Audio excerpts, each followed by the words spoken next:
Apa beza Y10 dengan Y20? Okey, soalan ni sangat bagus Dia ada 3 tau. Y10, Y11 dan Y20. Y11 saya tak ada, saya ada 2 sahaja. Y10 dekat helmet ni dan Y20 yang dalam kotak ni. Okey, saya tanggalkan dahulu. Mula cabut dia punya connector untuk speaker. Kemudian boleh bawa keluar.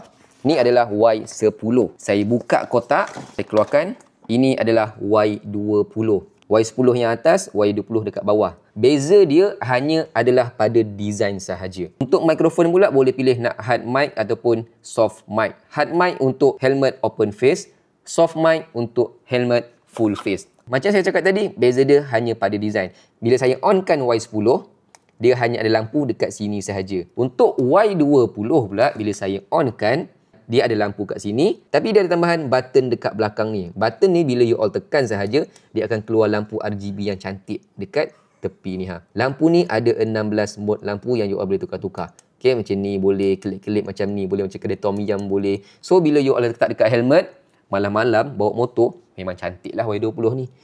Saranan saya, alang-alang nak ambil je lah Y20. Sebab cantik. Design sahaja yang membezakan, function semua sama.